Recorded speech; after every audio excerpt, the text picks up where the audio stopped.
안녕하십니까, 소성입니다. 이번에 치러진 공인중개사 세법 해설 강의를 시작하려고 합니다. 이번 세법은요, 대부분의 중론이 어려웠다라고 이제 평을 하고 있어요. 제가 보기에도 살짝 좀 어려웠던 것 같기도 하고요. 제가 이제 어렵다라고 느끼는 이유는 우리가 이제 잘 다루지 않았던 그러한 내용이 지문에 가끔씩 이렇게 등장하는, 그래서 이제 처음 보는 내용이 나오다 보니까 다소 이제 당황하는 그러한 형태의 문제가 조금 있었기 때문에 조금 당황하지 않았을까? 어렵게 느껴지지 않았을까? 그렇게 이제 생각이 됩니다. 그럼 실제 얼마만큼 어려웠는지 한번 체크해 보도록 할게요. 25번입니다. 지방세 기본법상 이의신청과 심판 청구에 관한 설명으로 옳은 것을 모두 고르는 겁니다. 일단 첫 번째를 보면 통고 처분은 이의신청 또는 심판 청구의 대상이 되는 처분에 포함된다. 뭐 이렇게 나와 있는데요. 우리가 이미 핵기총에서 체크를 했었죠. 다음에 해당되는 것은 이의신청 또는 심판 청구의 대상이 되지 못합니다. 특징적인 것이 이제 범칙 사건 등에 따른 통고 처분이라든가 또는 과태료의 부과 처분 등은 우리가 대상이 되지 않는다라고 하는 것을 체크를 했었죠. 따라서 기억은 대상이 되지 않는다. 이렇게 여러분들이 가져가 주셔야 되겠고, 따라서 기억이 들어간 것은 모두 이렇게 빼주시면 되는 거죠. 됐고요. 그 다음 이의신청인은 신청 또는 청구 금액이 800만 원인 경우에 배우자를 대리인으로 선임할 수 있다. 이렇게 나와 있는데요. 역시 뭐 핵기총에 나왔던 내용이죠. 국세랑 지방세의 저 금액이 조금 달랐죠. 지방세 같은 경우 1000만 원 미만인 경우에 배우자 등을 대리인으로 선임할 수 있다. 따라서 800만 원이기 때문에 선임이 가능하다라고 봐주시면 돼요. 따라서 니은, 그 다음에 4번, 그죠? 니은이 들어가 있는 2번과 4번이 이제 정답이 될 수 있겠고요. 니은이 빠져 있는 5번 제껴주시면 됩니다. 결국에 뭐 디귿이 맞는 지문이냐, 그렇지 않느냐, 요걸로 이제 판가름이 나는 문제였는데, 보정기간이라고 하는 것은 제출된 서류 등에 뭐 약간 오류 등이 있어서 그걸 수정하는 그 기간을 말하는 거거든요. 따라서 그 수정기간은 결정기간에 포함하지 않습니다. 뭐 해당 부분에 대해서 제가 뭐 구체적으로 설명을 드린 바는 없습니다만, 여러분들이 시험장에서 느낌으로 이것도 맞는 지문으로 가져가셨다라고 한다면 답을 뽑으셨을 것이고요. 안타깝게도 디귿을 제 틀린 것으로 해석하신 분이라고 한다면 2번을 찍어서 틀리지 않았을까, 그렇게 판단이 됩니다. 됐습니다. 리율도 체크해보면 이의신청을 거치지 아니하고 심판 청구를 할 수는 없다, 이렇게 나와 있는데, 우리가 이의신청이라고 하는 것은 선택사항이었죠. 해도 좋고 하지 않아도 됩니다. 그죠? 심판 청구를 거쳐야만 우리가 행정소송은 갈 수 있습니다만, 반드시 이의신청이라고 하는 절차는 거칠 필요는 없다. 이건 선택사항이다 라고 하는 것을 이미 체크를 했어요. 따라서 25번의 정답은 4번인데 2번과 헷갈릴 수가 있었기 때문에 난이도 한 중급 정도로 표현을 해봤어요. 됐습니다. 그 정도 체크해 주시면 되겠고, 26번 보도록 합시다. 지방세 기본법상 서류의 송달에 관한 설명으로 틀린 것을 고르는 건데요. 답은 2번입니다. 그냥 뭐 날짜 가지고 장난질을 한 건데요. 좀 표현이 좀 그랬나요? 날짜를 조금 수정해가지고 문제를 만든 건데요. 기한을 정하여 납세고지서를 송달하였더라도 서류가 도달한 날로부터 10일이 되는 날에 납부기한이 되는 경우, 지방자치단체 징수금 납부기한은 해당 서류가 도달한 날로부터 14일. 얼핏 보면 맞는 것 같은데, 요거 7일이죠, 7일. 그죠? 7일. 따라서 이제 7일을 10일로 바꿔서 낸 문제다라고 봐주시면 됩니다. 답은 2번. 이렇게 가져가 주시면 되겠고, 나머지 것들 뭐 가볍게 보면요. 연대 납세 의무자에게 납세의 고지에 관한 서류를 송달할 때는 연대 납세 의무자 모두에게 각각 송달한다. 일반적인 서류 같은 경우에는 그냥 대표자에게 전달하면 되겠습니다만, 돈을 내라 뭐 이런 것들은 전부 각각 송달을 해야 된다 설명을 드렸던 내용이고, 납세 관리인이 있을 때는 납세의 고지와 독초에 관한 서류는 납세 관리인의 주소 또는 영업소에 송달을 해야 되겠죠.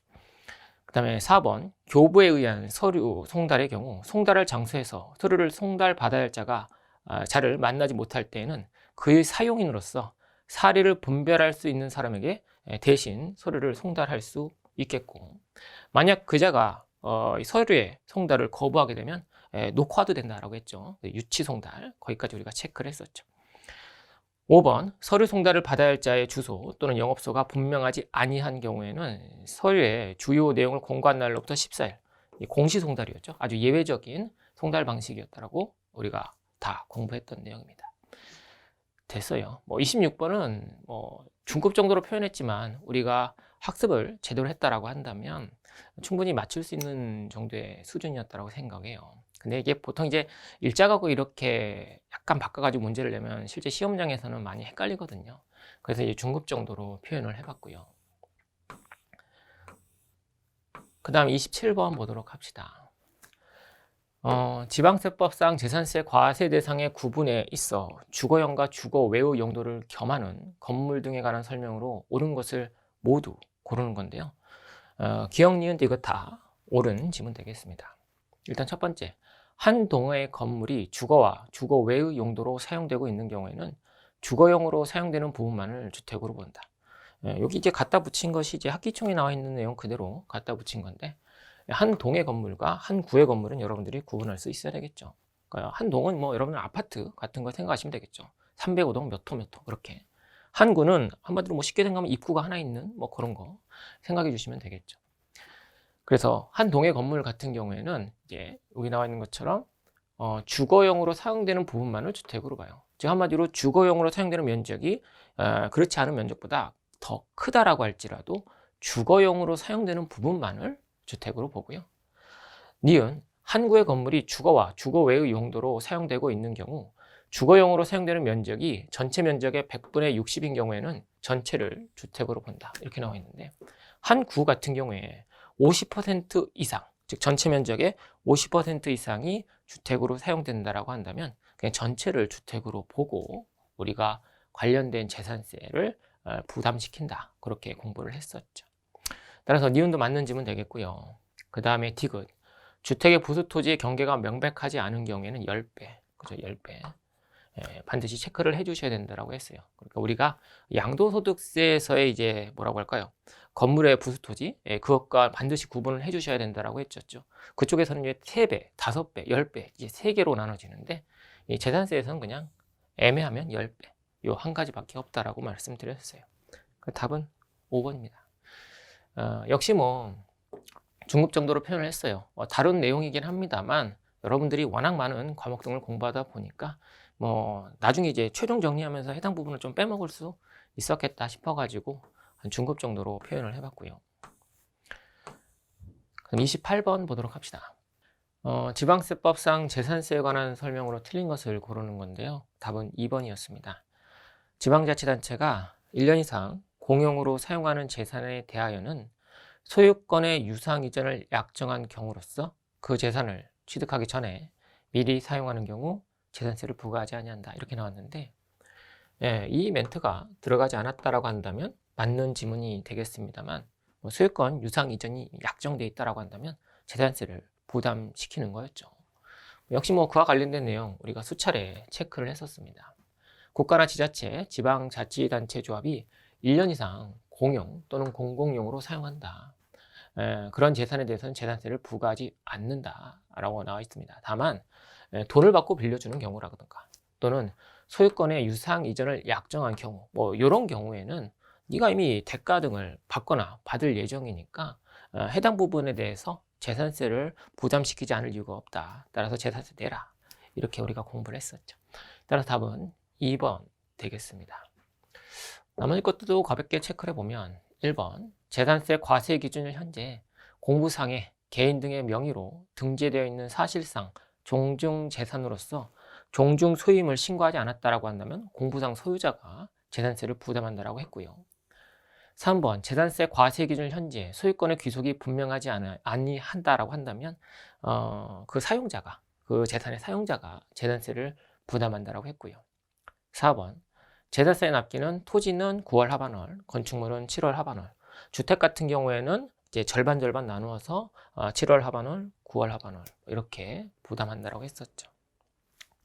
5번 재산세 납기에도 불구하고 지방자치단체의 장은 과세 대상 누락, 위법 또는 착오 등으로 인하여 이미 부과한 세액을 변경하거나 수시 부과하여야 할 사유가 발생하면 수시로 부과 징수할 수 있겠죠. 답은 2번으로 난이도는 학급으로 봤어요. 수업 중에 여러 차례 강조했던 내용이기 때문에 그냥 학급으로 봤고요. 그 다음에 29번 보도록 합시다. 종합부동산세법상 주택에 대한 과세 및 납세지에 관한 설명으로 옳은 것을 고르는 건데요. 답은 5번입니다. 과세 기준 현재 주택분 재산세의 납세 의무자는 종부세 납부 의무가 있죠. 그러니까 우리가 별도합산 과세대상 토지와 종합합산 과세대상 토지, 요 주택, 요 세 가지에 대해서 종부세 납세 의무가 발생하잖아요. 그걸 재산세에서 그냥 그대로 끌고 오면 되는 거였죠. 따라서 5번이 맞는 지문이었어요. 5번 자체만 보면 당연히 맞는 지문인데 나머지 지문에서 여러분들 조금 헷갈렸을 것 같아서 난이도는 중급 정도로 처리를 해봤습니다. 일단 첫 번째, 납세 의무자가 법인이래요. 납세 의무자가 법인일 때는 개인이 부담하는 가장 높은 세율을 그냥 적용한다라고 했었죠. 그래서 2주택 이하인 경우에는 3%, 3주택 이상을 소유하거나 조정 대상 지역 내 2주택을 법인이 소유했다라고 한다면 6%의 가장 높은 세율, 즉 개인이 부담하는 가장 높은 세율을 적용받는다. 누진세 구조가 아니다 라고 여러 차례 설명을 드렸어요. 그러니까 1번은 틀렸고요. 2번, 납세 의무자가 법인으로 보지 않는 단체인 경우에는 주택에 대한 종부세 납세지는 주택의 소재지로 한다, 이렇게 나와 있는데요. 여러분들, 법인으로 보지 않는 단체라고 하는 것은 결국 우리가 개인, 자연인, 개인과 동일하게 취급을 하시면 돼요. 소득세의 납세지가 되는 겁니다. 아시겠죠? 그러니까 요 문구를 제대로 파악하지 못했다, 이걸 어떻게 해석해야 되지? 그렇게 이제 판단하신 분이라고 한다면 다소 헷갈릴 수 있었겠다라고 판단이 됩니다만, 우리가 종부세는 제가 뭐라고 했어요? 항상 전국구 세금이라고 했잖아요. 특정 부동산 소재지가 아니라고 말씀드렸잖아요. 따라서 그러한 감을 가지고 여러분들이 접근했다라고 한다면 2번 역시 틀린 지문이구나, 그렇게 체크할 수 있었을 겁니다. 3번 봅시다. 과세표준 합산의 대상에 포함되지 않는 주택을 보유한 납세 의무자는 해당 연도 10월 16일부터 10월 31일까지, 아니죠, 9월 16일부터 9월 말까지 이렇게 여러분들이 체크해 주시면 되겠고, 그 다음 4번, 종부세 과세 대상 1세대 1주택자로서 과세 기준을 현재 해당 주택을 12년 보유한 자의 보유기간별 세액공제, 우리가 1인 단독소유 1세대 1주택자의 고령자 세액공제와 장기보유자 세액공제와 관련된 내용이었죠. 지금 같은 경우 이제 장기보유 세액공제와 관련된 내용이고, 10년 이상 15년 미만이라고 한다면 40% 이렇게 우리가 외웠었죠. 그래서 단순 암기사항이었습니다. 여기 보시면 이제 근데 50%라고 나왔으니까 틀린 지문이고요. 답은 5번입니다. 됐어요. 그렇게 넘어가시면 되겠고, 그다음 30번 보도록 합니다. 종합부동산세법상 토지 및 주택에 대한 과세와 부가징수에 관한 설명으로 옳은 것을 고르는 문제였는데요. 정답은 4번이에요. 종부세를 신고 납부 방식으로 납부하고자 하는 납세 의무자는 12월 1일부터 12월 15일까지 관할 세무서장에게 신고하여야 한다. 저게 이제 맞는 지문이죠.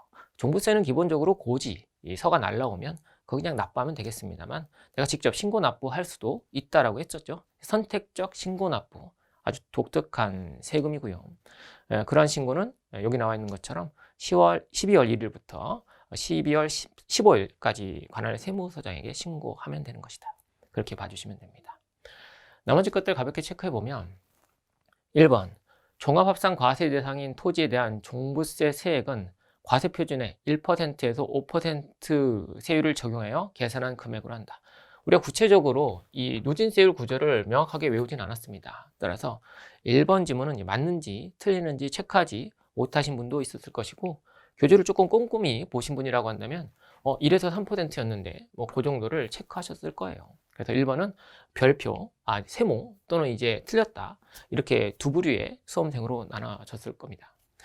2번, 종부세로 납부해야 할 세액이 200만 원인 경우 관할 세무서장은 그 세액의 일부를 납부기한이 지난 날로부터 6개월 이내에 분납할 수 있다, 이렇게 나와 있는데, 보시면 이 납부할 세액이 250만 원을 초과하는 경우에 그 세액의 일부를 6개월 이내에 분납할 수 있다, 이렇게 여러분들이 들어가 주셔야 되는 것이겠죠.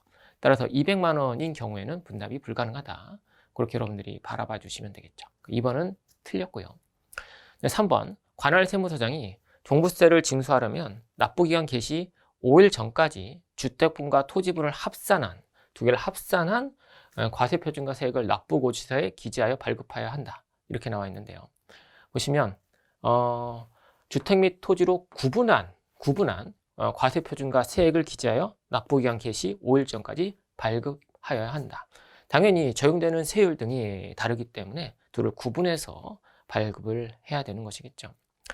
마지막 5번을 보시면 별도 합산 과세 대상인 토지에 대한 종부세 세액 목적 1번과 유사한 건데 전체적인 세율이 어떻게 구성되느냐 암기를 통해서 체크해야 되는 부분인데 0.5에서 0.7 역시 5번 역시 1번과 마찬가지로 세모로 이렇게 처리를 했거나 아니면 명확하게 그 범위를 외우신 분이라고 한다면 틀렸다라고 하는 것을 체크하고 정답을 골라내셨을 거예요. 4번이 워낙 좀 명확한 정답이기 때문에 대부분의 수험생들이 맞히지 않았을까 하는 생각하지만 1번과 5번이 조금 혼란을 줬을 것 같아서 난이도는 중급 정도로 체크를 해봤습니다. 됐어요. 그 정도 해주시고요. 그럼 31번 보도록 합시다. 난이도 상급 문제로 했어요. 사실상 해당 주제가 우리가 처음 다루는 주제는 아닙니다. 우리가 핵기총을 하면서 그리고 그 이후 과정을 하면서 여러 차례 우리가 유사한 것을 좀 다뤄봤어요. 하지만 여러분들이 그렇잖아요. 세번만 공부하시는 분이 아니다 보니까 해당 주제 자체를 아예 스킵하신 분들도 상당수 있다는 전제하에서 상급으로 표시를 해봤습니다. 봅시다. 다음은 거주자 갑이 소유하고 있는 상가 건물 임대, 한마디로 주택 임대 등이 아니라 일반적인 건물 임대다라고 봐주시면 되겠습니다. 총 수익 금액을 물어보고 있어요. 일단 월세 수입이 있네요. 100만 원. 100만 원 있고 여기 적혀 있죠. 그죠? 12개월 해서 기본적으로 1200만 원이라고 하는 것이 총 수익 금액에 들어가죠. 한마디로 좀 매출액 개념이라고 봐주시면 돼요. 이 정도가 들어가고 중요한 게 이제 간주 임대료죠. 간주 임대료가 추가적으로 들어가게 되는데 산식은 일단 임대 보증금, 그죠? 지금 같은 경우 1월 1일부터 12월 31일 1년 내내 변동이 없기 때문에 굳이 적수의 개념을 도입하실 필요까지도 없어요. 그래서 문제 자체가 보면 어렵지 않았는데 주제 자체가 어려웠기 때문에 상급으로 처리한 것 뿐입니다. 5억 원이라는 임대료, 여기서 건물 취득가액 상당액을 차감하는 거죠. 토지는 포함되지 않고요. 그래서 이제 3억 원을 만든 뒤에 기획재정부령에서 정하는 이자율, 정기예금 이자율 상당액 6%를 적용하게 되는 거죠. 그리고 여기서 추가적으로 차감할 게 뭐냐면 실제 이 보증금 등을 운영해가지고 얻게 된 금융수익, 이자 수익과 배당 수익이죠. 이자 수익과 배당 수익을 차감한다라고 했어요. 따라서 수입 이자라고 하는 100만 원을 추가적으로 차감해 주시면 된다라고 했습니다. 법인세법과 차이가 있는 것은 이 차감되는 운용 수익 부분에 법인세법은 이, 배, 유, 신이라고 해서 이자, 배당, 유가증권 처분이익, 신주인수가 처분이익 이 네 가지가 빠지지만 개인 같은 경우에는 이자와 배당만 빠진다. 이렇게 이제 제가 설명을 드렸었죠. 따라서 수입이자만 차감을 해주시면 관련된 금액이 이제 간주임대료, 가짜 월세죠. 1,700만 원이 나오게 됩니다. 그 두 금액을 합치면 2,900만 원이 뽑히게 되죠. 그렇죠, 그래요. 그래서 주제 자체가 워낙 좀 어려웠어요. 제가 분명히 설명을 드렸다라고 할지라도 글쎄 그래요. 못 풀었다라고 해서 좌절 먹을 그런 형태의 문제는 아닙니다. 여러분들이 그렇잖아요. 저희 여러분들이 회계사나 세무사를 공부하시는 분도 아니고 세무직 공무원을 공부하시는 분도 아니고 말이죠. 그래서 저 정도 문제는 그냥 틀려도 여러분들 크게 개의치 않으셔도 되겠습니다. 됐고요. 32번 보도록 합시다. 보시면 역시 상급으로 했어요. 계산 문제니까 상급 처리했고요. 다만 우리가 과세표준까지 도달하는 그 순서를 반드시 좀 외워주시면 좋겠다라고 했었죠. 그 순서를 여러분들이 꽉 외웠다라고 한다면, 제대로 외웠다라고 한다면 아마 맞추시지 않았을까 그렇게 생각을 해요. 양치기, 차장, 소기가, 양치기, 차장, 소기, 과. 즉 양도소득 과세표준까지 내려오는 저 순서를 여러분들이 외워주시고 관련된 금액을 탁탁탁 집어넣었다라고 한다면 아마 맞추지 않았을까 그렇게 생각을 합니다. 일단 양도가액, 실질거래가액을 가장 우선적으로 적용을 해야 되는 것이고요. 취득가액도 당연히 실질거래가액이 있으면 실질거래가액을 우선적으로 적용해야 됩니다. 취득가액을 실제 거래가액을 집어넣기 때문에 기타 필요경비도 당연히 실제 기타 필요경비를 넣어주셔야 되겠죠. 따라서 4,600이 차감되면 양도 차익은 2,100만 원이 나오고요. 보시다시피 보유기간이 상당히 좀 짧죠. 2년밖에 되지 않기 때문에 장기보유 특별공제는 적용이 되지 않습니다. 그래서 양도소득 금액이 2,100이 되고요. 그 다음에 별다른 언급이 없습니다. 주어진 조건 이외에는 고려하지 않는다라고 했으니까 뭐 그냥 유추하건대 이 토지 하나만 올해 양도하고 추가적인 뭐 부동산 등의 양도는 없었다. 이렇게 추정할 수밖에 없겠고, 따라서 양도소득 기본공제 250을 차감하면 1850, 답은 1번이 나오게 되는 겁니다. 아시겠죠? 됐어요. 그 정도 체크해 주시면 되겠습니다. 됐고요. 33번 보도록 합시다. 소득세법상 거주자의 양도소득세 신고 납부에 관한 설명으로 옳은 것을 고르는 건데요. 정답은 5번입니다. 납세의무자가 법정 신고 기한까지 양도소득세의 과세표준 신고를 하지 아니한 경우에는 그 무신고 납부세액의 100분의 20을 곱한 금액을 가산세로 한다. 뭐 이렇게 나와 있는데 이제 저게 이제 맞는 지문이다라고 봐주시면 되겠습니다. 보시면 이제 무신고 가산세와 관련된 내용이잖아요. 부정행위가 아닌 일반 무신고 가산세. 우리가 조세 총론 쪽이죠. 총칙 쪽에서 공부했던 내용이죠. 무신고 가산세는 20%. 그죠? 뭐 그와 관련된 내용이었어요. 어렵지 않게 답을 뽑을 수가 있었어요. 그래서 난이도는 하급으로 처리를 했습니다. 나머지 것들 한번 체크해 보도록 하죠. 건물을 신축하고 그 취득일로부터 3년 이내에 양도하는 경우로서 감정가액을 취득가액으로 하는 경우에는 그 감정가액의 100분의 3에 해당하는 금액을 양도소득 결정세액에 가산한다라고 나왔는데, 이런 거 아니겠습니까? 건물을 신축했는데 분명히 신축할 때 들어간 각종 비용 등에 대한 증명서류를 기본적으로 5년간은 보관을 해야 되겠죠. 그런데 취득일로부터 5년 이내, 그 일반적인 증명서류 보관 기간이죠. 그 기간 이내에 양도하는데 실제 취득가액이 아닌 감정가액을 취득가액으로 했다라고 한다면 페널티를 매긴다라고 했죠. 5%입니다. 5%. 5년 5%. 따라서 1번 틀렸고요. 2번, 공공사업의 시행자에게 수용되어 발생한 양도소득세액이 2천만 원을 초과하는 경우에는 물납을 신청할 수 있다. 물납될 수 있는 것, 우리가 물건으로 세금을 납부할 수 있는 것은 재산세밖에 없다라고 말씀드렸어요. 물론 이제 상속세도 물납이 가능합니다만 우리 시험 범위 안에 들어오는 세금은 아니니까 재산세 정도만 물납이 가능하고 나머지는 물납이 안 된다라고 여러 차례 설명을 드렸죠. 그래서 2번 틀렸다라고 봐주시면 되겠고요.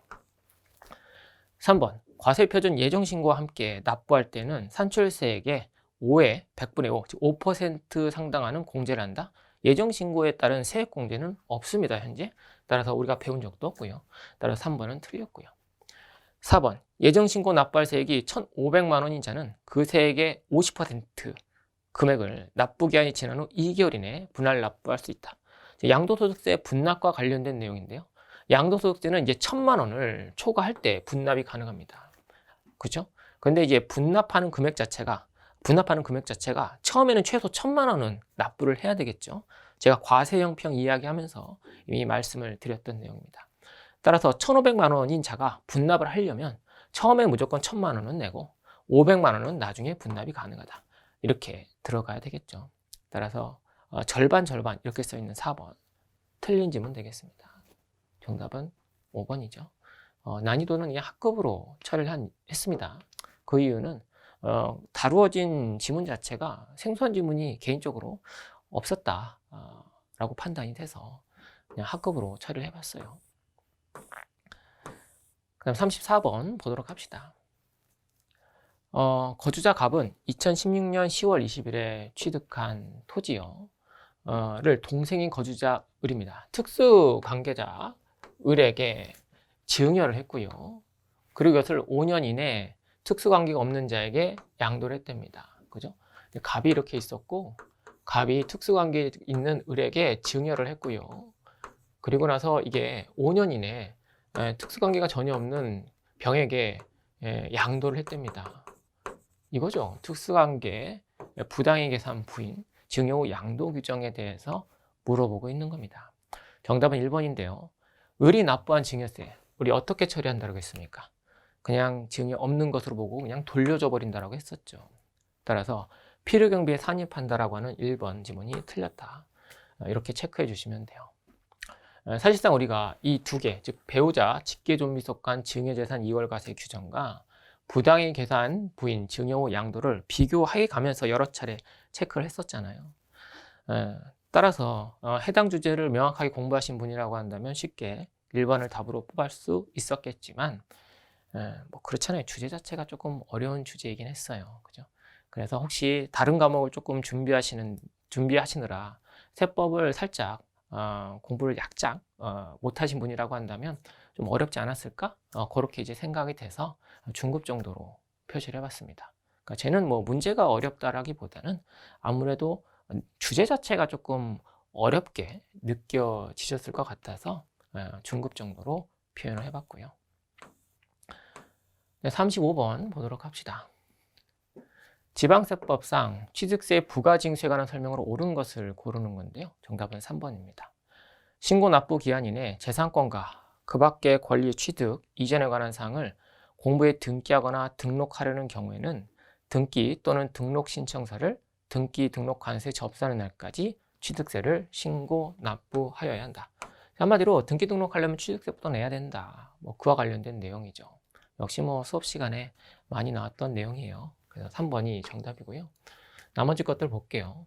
취득세는 보통 징수가 아니죠. 신고 납부하는 방식이죠. 재산세가 이제 대표적으로 고지서 날라오면 내는 세금이었고, 취득세는 내가 직접 신고 납부하는 세금이었죠. 그 다음 두 번째, 상속으로 취득세 과세 물건을 취득하는 경우에는 상속 개시일로부터 60일에, 이거 아니었습니다. 유독 이제 상속세 신고기한과 뭐라고 할까요? 틀을 맞춰줬다라고 설명드렸죠. 그래서 상속 같은 경우 이제 상속 개시일에 속하는 달의 말일로부터 6개월 이내 상속세와 관련된 신고를 하거든요. 거기에 맞춰서 취득세도 신고한다. 증여세는 맞춰지지 않았으니까 그거 조심하셔야 된다. 그렇게 제가 수업 시간에 설명을 드렸어요. 그래서 2번도 틀렸고요. 그 다음에 4번 보죠. 취득세 과세 물건을 취득한 후에 그 과세 물건이 중과세율 적용 대상이 되었을 때는 중과세율을 적용하여 산출한 세액에서 이미 납부한 세, 가산세 제외죠. 이것도 뭐 자주 출제됐던 부분이죠. 별거 아닌데 계속 나와요. 가산세 당연히 빼야 되겠죠. 따라서 이제 가산세 제외, 포함으로 되어 있기 때문에 틀린 질문 되겠고요. 5번, 법인의 취득 당시 가액을 증명할 수 있는 장부가 없는 경우에는 지방자치단체장은 그 산출된 세액의 20%를 징수할 세액에 가산한다. 이렇게 나왔는데 10%였죠. 역시 뭐 숫자 바꾸기였습니다. 이것도 역시 뭐 많이 체크했던 내용이니까 여러분들이 어느 정도 세법을 준비하신 분이라고 한다면 5번도 틀렸다라고 하는 것을 잡아냈을 거예요. 그래서 뭐 전혀 생소한 지문은 없지 않았을까라고 이제 생각이 돼서 학급 정도로 표현을 해봤습니다. 그 다음 36번입니다. 난이도는 상급으로 처리를 했어요. 일단 주제 자체도 생소한 분들이 많았을 것이고, 그리고 지문 자체도 조금 헷갈릴 만한 지문이 들어가 있어서 상급으로 처리했습니다. 일단 정답은 3번인데요. 보시면 3주택 이상을 소유한 거주자가 주택과 주택 부수 토지를 임대한 경우에는 간주임대료를 계산한다. 이렇게 나와 있는데 한 가지 요건이 빠져 있어요. 보증금 합계가 3억 원을 초과하는 경우에, 즉 3주택 이상을 소유하고 플러스 보증금의 합계가 3억 원을 초과하는 경우에 가짜월세, 간주임대료가 계산된다. 이렇게 들어가는 거였죠. 제가 수업 시간에 강조했던 부분은 이 부분도 있었죠. 내가 세 채를 임대하고 있어야 된다. 그게 아니라 내가 세 채를 가지고 있으면 첫 번째 요건을 충족한 것이다. 예를 들어서 세 채를 갖고 있는데 한 채는 내가 그냥 머물고 있고 한 채는 부모님이 거주하고 한 채만 내가 임대를 놓는다라고 할지라도 어찌되었던 세 주택을 가지고 있기 때문에 첫 번째 요건은 통과고요. 그리고 그 한 채에서 받는 보증금이 3억 원을 초과한다라고 한다면 그 초과분에 대해서 가짜월세가 계산이 됩니다. 산식도 이렇게 들어갔었잖아요. 얘는 우리가 앞에서 봤던 계산 문제, 그 계산 문제상의 간주임대료랑 다르게 보증금에서 기본적으로 3억 원이 차감된 차감된 상태에서 가짜월세, 간주임대료가 계산되는 그런 계산 산식을 보여주고 있었죠. 따라서 3억 원을 초과하는 경우에만 계산이 가능하기 때문에 정답은 3번으로 이렇게 체크해 주시면 되겠습니다. 나머지 지문 이제 맞는 지문 되겠는데, 일단 첫 번째, 해당 과세기간에 주거용 건물 임대업을 제외한 부동산 임대에서 발생한 결손금은 타소득과 통산이 되지 않는다라고 설명을 드렸었고요. 두 번째, 사업소득에서 부동산 임대업에서 발생한 소득이 포함되어 있는 사업자는 소득별로 구분하여 회계 처리를 해야 되겠죠. 즉 부동산 임대업과 다른 사업소득을 당연히 구분해서 기장을 해야 되겠죠. 그래야 부동산 임대업에서 내가 결손이 났는지 플러스가 났는지 등을 다른 소득과 구분해서 파악할 수 있으니까. 4번, 간주임대료 계산 시 3주택 이상 여부 판정에 있어서 소형주택은 빠진다라고 했어요. 그 소형주택의 구체적인 기준이 1세대당 40제곱미터 이하인 주택으로서 해당 과세기간 기준 시가 2억 원 이하의 주택. 물론 획기총에 해당 내용을 실어놓긴 했습니다. 근데 글쎄 이거를 왜요? 힘들죠. 그죠? 그래서 4번 지문을 가지고 혹시 이거 혹시 숫자하고 장난질한 거 아닐까? 그렇게 충분히 여러분들이 시험장에서 헷갈릴 만한 지문이었다고 생각해요. 4번은 맞는 지문입니다. 5번, 해당 과세기간에 분리과세 주택 임대소득이 있는 거주자. 뭔 말인 거 아니 이거죠? 주택 임대, 즉 주거용 건물 임대업에서 발생한 총 수익금의 합계가 2천만 원 이하인 자는요, 5월 달에 이제 종합소득세 신고할 때 얘만 똑 띄어가지고 별도로 계산한 산식에 따라서 세금을 낼 수도 있어요. 그러니까 우리가 일반적으로 생각하는 분리과세랑은 조금 형태가 다르죠. 우리가 일반적으로 얘기하는 분리과세라고 하는 것은 원천징수 등으로서 납세무가 종결되는 그런 것들을 의미하는 것인데, 얘는 그러한 형태의 것은 아니고요. 본래는 사업소득이기 때문에 5월 달에 종합소득, 즉 다른 소득과 통산해서 세금 계산이 돼야 되겠습니다만, 워낙 금액이 미미하다 보니까 다른 소득과 통산하지 않고 얘만 별도로 계산해서 세금을 낼 수 있는 제도가 있죠. 그와 관련된 내용이라고 봐주시면 되겠습니다. 아시겠죠? 됐습니다. 해당 문제 개인적으로 가장 좀 어렵지 않았을까라고 생각을 하고요. 난이도는 상급으로 처리해봤습니다. 그 다음에 37번 보도록 하죠. 지방세법상 등록에 대한 등록면허세에 관한 설명으로 틀린 것을 고르는 건데요. 정답은 4번이에요. 상급으로 처리한 이유는 이 정답 지문 자체가 상당히 좀 생소하기 때문에 상급으로 처리를 해봤습니다. 가볍게 그냥 넘어가 주세요. 뭐 이런 것까지 하나 다 체크하고 외우시다 보면 너무 이제 범위가 늘어나니까 그냥 틀리라고 냈나 보다. 뭐 그렇게 생각하셔도 무방하겠습니다. 일단 나머지 지금 보면 채권 금액으로 과세액을 정하는 경우에 일정 채권 금액이 없을 때는 채권의 목적이 된 것의 가액 또는 처분의 제한의 목적이 된 금액을 그 채권 금액으로 본다. 가볍게 체크해 주시면 되겠고요. 같은 채권의 담보를 위하여 설정하는 둘 이상의 저당권을 등록하는 경우에는 이를 하나의 등록으로 보아 그 등록에 관계되는 재산을 처음 등록한 등록관청 소재지를 납세지로 한다. 획기총에서 건드렸던 부분이고요. 부동산 등기에 대한 등록면허세의 납세지가 분명하지 아니한 경우에는 등록관청 소재지를 납세지로 한다. 가볍게 체크해 주시면 되겠고. 정답은 4번인데 지상권 등기의 경우에는 특별징수 의무자가 징수할 세액을 납부기한까지 부족하게 납부하면 특별징수 의무자에게 과소 납부한 세액의 100분의 1의 가산세를 부과한다 이렇게 나와 있는데, 관련된 내용을 보시면 특별징수 의무자가 징수하였거나 징수할 세액을 제1항 또는 제2항에 따른 기한까지 납부하지 아니하거나 부족하게 납부하더라도 특별징수 의무자에게 특별징수 납부 등 불성실 가산세는 부과하지 아니한다. 이게 실제 조문에 대한 내용입니다. 어렵죠? 네, 어려워요. 답은 4번. 이거는 개인적으로 틀려도 상관없는 문제, 틀리라고 낸 문제, 그렇게 생각이 됩니다. 물론 다른 지문이 이건 맞네, 그 4번은 내가 처음 보는 거니까 4번 이렇게 찍어서 맞힐 수는 있었겠습니다만 4번에 대한 내용을 내가 명확하게 파악하고 있어서 맞췄다, 이런 분은 없지 않았을까 그렇게 생각이 됩니다. 5번 볼까요? 지방자치단체장은 채권자 대의자의 부동산에 등기에 대한 등록면허세 신고 납부가 있는 경우 납세 의무자에게 그 사실을 즉시 통보하여야 한다. 그와 관련된 내용 가볍게 체크해 주시면 되겠습니다. 그 다음 38번인데요. 난이도는 상급으로 처리를 해봤어요. 일단 정답을 보시면 2번인데요. 양도소득 과세표준과 세액을 결정 또는 경정한 경우 관할 세무서장이 결정한 양도소득 총 결정 세액이 이미 납부한 확정신고세액을 초과할 때에는 그 초과하는 세액을 해당 거주자에게 알린 날로부터 30일 내에 징수한다. 다소 이제 구석진 내용이 정답으로 구성된 문제이다 보니까 제가 이제 이거 상급으로 처리를 해봤습니다.